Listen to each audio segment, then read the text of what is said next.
कल जब घी निकाला था तो जब मक्खन निकालते हैं तो उसका दूध सेपरेट हो जाता है, तो उस दूध से मैंने ये पनीर बनाया था। तो मैं उसी पनीर के पराठे बना रही हूँ।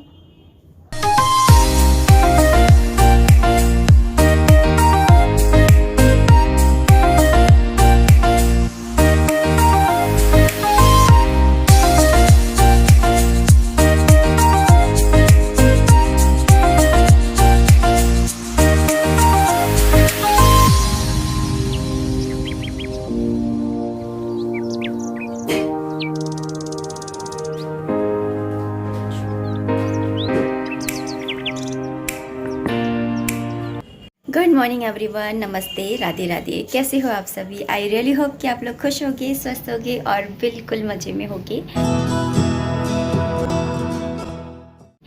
तो आज है कार्तिक पूर्णिमा और मतलब जो कार्तिक का मास है वो ख़त्म होने वाला है, आज ख़त्म हो जाएगा। तो सबसे पहले तो आप सभी को कार्तिक पूर्णिमा की हार्दिक शुभकामनाएं। और आप में से कौन कौन है जो पूर्णिमा का फास्ट रखता है? मैं तो नहीं रखती हूँ, पर हाँ मैं पंजीरी बना करके सत्यनारायण भगवान जी को भोग जरूर लगाती हूँ, लेकिन व्रत नहीं करती हूँ। तो बस अब मैं भोग की ही तैयारी करने जा रही थी, मतलब पंजीरी बनाने जा रही थी। और मैं क्या करती हूँ, जब पंजीरी बनाती हूँ ना तो मैं थोड़ी सी नहीं बनाती हूँ, मैं थोड़ी सी ज़्यादा सी बनाती हूँ, क्योंकि हर्षित के पापा को है ना अच्छी लगती है, तो वो फिर थोड़ी थोड़ी सी खाना खाने के बाद में खा लेते हैं। तो थोड़ी सी ज़्यादा सी बनाऊँगी। तो चलिए बनाते हैं पंजीरी। लेकिन जो सामान आया है ग्रोसरी का, सबसे पहले उसको भरेंगे। आटा है ये, और दलिया, बेसन, नमक, चीनी, पास्ता, चाय।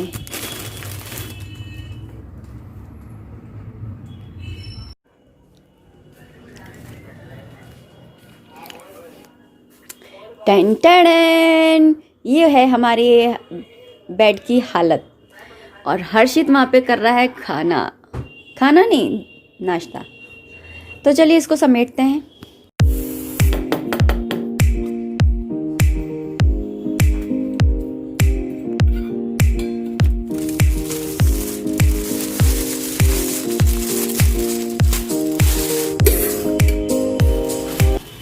इससे काग बनना मुझे अच्छा लगता है।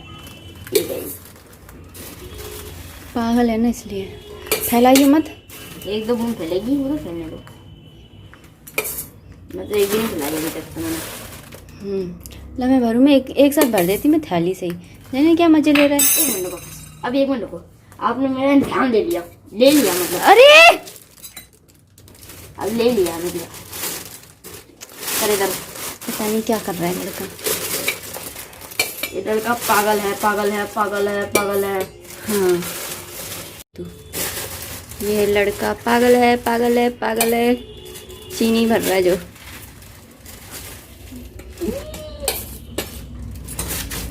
लड़ जब मैं एक साथ ही भर देती, सच में इतने घंटे तक भरता है। मस्त आइडिया है, हैं? अंदर रख के फैले तो अंदर ही फैले, बाहर तो एक बूंद न जाए। और जल्दी जल्दी भर लो उसमें।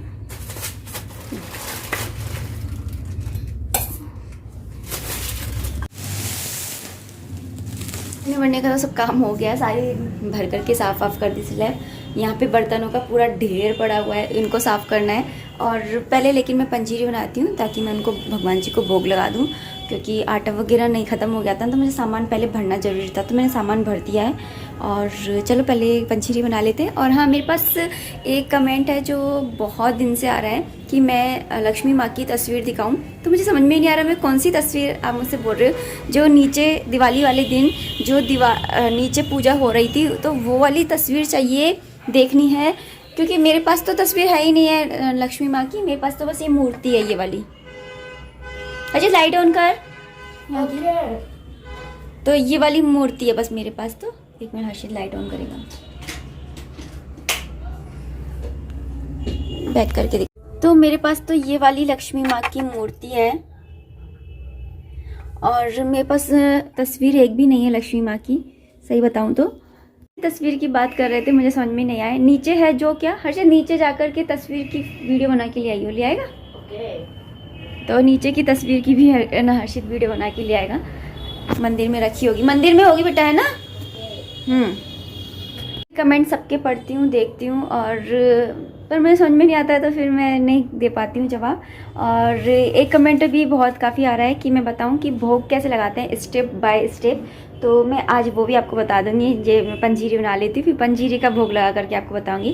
तो सबसे बड़ी बात तो यह है कि बहुत ही प्यार से और भाव के साथ बनाइए कि हम भगवान के लिए बना रहे हैं, भगवान की याद में खाना बनाइए, तो वो प्रसाद कहलाता है। घर में बना हुआ खाना हो या फिर रेस्टोरेंट में बना हुआ खाना हो और फिर या फिर मंदिर में बना हुआ खाना हो, तीनों खानों के अंदर जो अंतर होता है वो यही अंतर होता है, और वो अंतर होता है भाव का। तो हम किस भाव से बना रहे हैं। घर के अंदर हम बना रहे होते हैं कि हमारी फैमिली में सब हेल्दी रहें और खुश रहें, सबको हमारे हाथ का खाना अच्छा लगे, ये सोच के बनाते हैं। रेस्टोरेंट में बनता है खाना, उसमें हम ये सोचते कि जो रेस्टोरेंट में होते हैं वो ये सोच के बनाते हैं खाना कि जो पैसे आए तो जो, और जो मंदिर में बनता है उसमें जो भाव होता है वो होता है प्रेम का भाव, भगवान के प्रति श्रद्धा का भाव, भक्ति का भाव। तो जब हम घर में भी प्रसाद बनाते हैं तो हमारे अंदर अपने आप ही ऑटोमेटिकली ही ये वाले भाव जग जाते हैं। तो उन भाव को या उन भावों के साथ में जो है प्रसाद बनाना है और फिर उसके बाद में भोग लगाना है। तो पहले मैं बर्तन साफ़ करूँगी, उसके बाद में मैं जो है प्रसाद बनाने लगूँगी। पूरी मेरे को किचन वगैरह फैली रहती है ना, तो फिर मुझे अच्छा नहीं लगता, क्योंकि एक तो मुझसे होता नहीं है काम, कुछ मेरे अंदर ही प्रॉब्लम है। और दूसरी बात है ना, भगवान की कोई चीज़ बनाओ तो पूरी एकदम साफ़ सुथरा करके और फिर ही बनानी चाहिए, ऐसा मुझे लगता है। तो चलिए कर लेते हैं काम जल्दी जल्दी से।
पंजीरी भून रही हूँ, और पंजीरी भूनने के लिए मैंने यहाँ पर आटा लिया था, उसके अंदर थोड़ा सा घी डाला था देसी, और बस इसको बस चलाते रहेंगे धीरे धीरे और भूनते रहेंगे जब तक कि इसका कलर जो है वो चेंज नहीं हो जाएगा।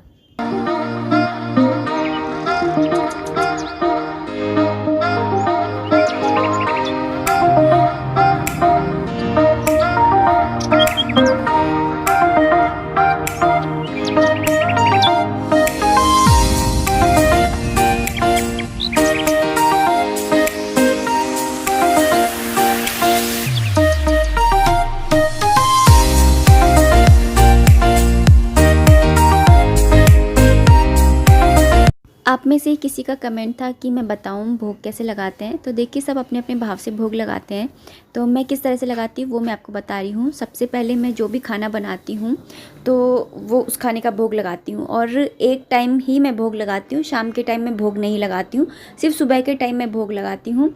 और भोग में जो भी हम खाना बनाते हैं उसमें लहसुन और प्याज का यूज़ नहीं किया जाता है।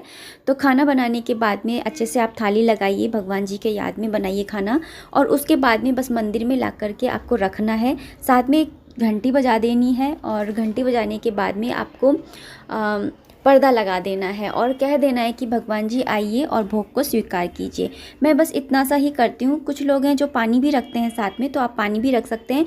और भगवान जी के भोग के अंदर तुलसा जी को रखना बहुत ज़रूरी होता है। देखिए, भगवान को मैं ऐसे नहीं मानती हूँ कि भगवान है और कुछ मतलब मुझे ऐसा करना है वैसा करना है। मैं भगवान को एज ए फैमिली मेम्बर मानती हूँ। जैसे मैं खुद खा रही होती हूँ ऐसे ही मैं उनको खिलाती हूँ। बस इस चीज़ का मैं ध्यान रखती हूँ, उनकी पसंद और नापसंद का मैं ध्यान रखती हूँ कि इनको, जैसे मैं मक्खन निकाला तो थोड़ा सा मक्खन उनके लिए रख दिया कि भाई कृष्णा को मक्खन अच्छा लगता है तो मक्खन का भोग लगा दिया। या फिर जैसे उनको लहसुन प्याज नहीं पसंद है, जैसे हमारे घर में बड़े बूढ़ों को नहीं पसंद होता है, तो उनको नहीं पसंद है तो मैं लहसुन प्याज का यूज़ नहीं करती हूँ। तो मैं इस तरह से मतलब जैसे एक एज ए फैमिली मेम्बर उनका मैं ऐसे ध्यान रखती हूँ कि जैसे कोई मेरे फैमिली का मेम्बर है, मेरे घर मेरी जो फैमिली है उसके सबसे बड़े मेम्बर हैं और मैं उनकी सेवा कर रही हूँ। इस तरह से मैं उनका भोग वगैरह लगाती हूँ। और तो ये सोफ़े के कवर जो है नए सोफ़े के कवर हैं और ये मेरे पास कल आ गए थे और ये हर्षित और उसके पापा लेकर के आए नीचे से, और फ़ोन आ गया था अमेज़ॉन वालों का कि आ रहे हैं, और इस तरह से ये अमेज़ॉन का पूरा पैकेट आया था अमेज़ॉन से।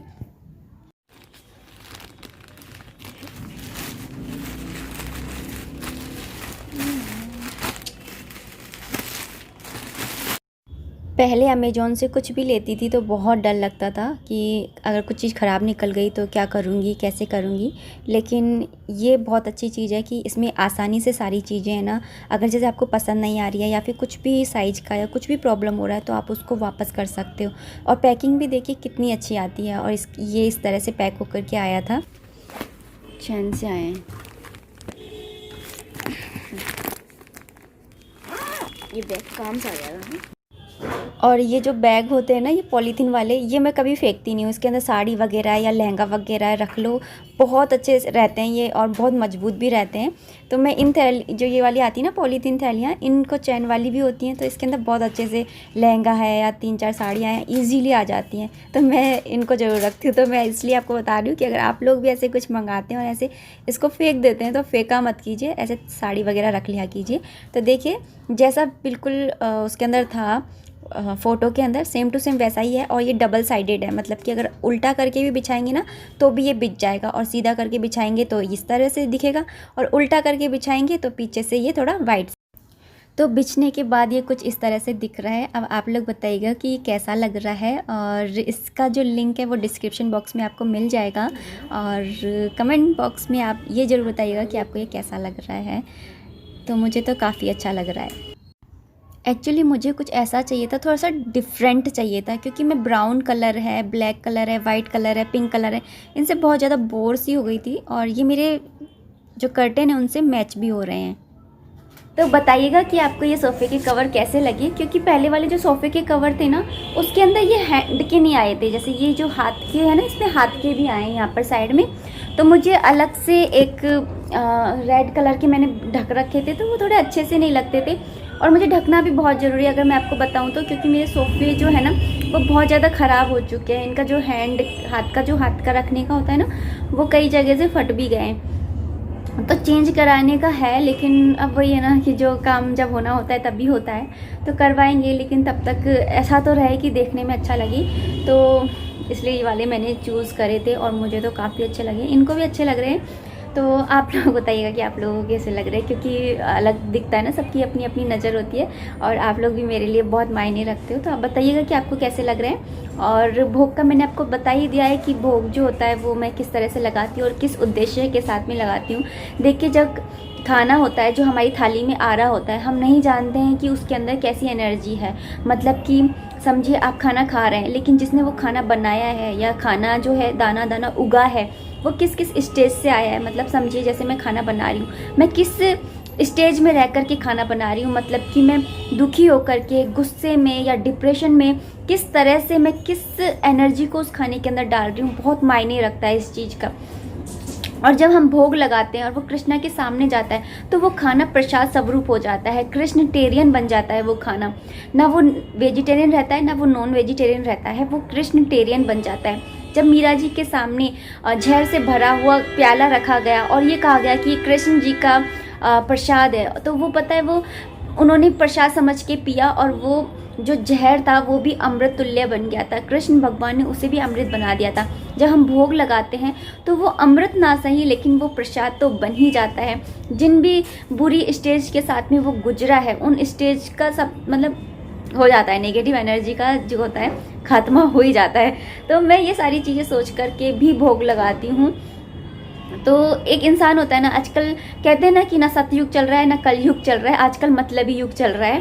तो मैं भी थोड़ा सा मतलब ले लेती हूँ कि भाई जो खाना है वो अच्छा रहे, क्योंकि कई बार ऐसा होता है कि मैं भी किसी ना किसी प्रॉब्लम में होती हूँ या कुछ अलग ही सोच रही होती हूँ, कभी गुस्से में होती हूँ या किसी भी तरह से होती हूँ। तो इस तरह से खाना बनाओ तो थोड़ा खाना जो होता है ना वो कम से कम, मैं अपने बच्चे को अपने हस्बैंड को खिला रही हूँ तो कम से कम वो खाना तो उनके सेहत को सेहत को मतलब प्रॉफिटेबल रहे। क्या चीज़ है ये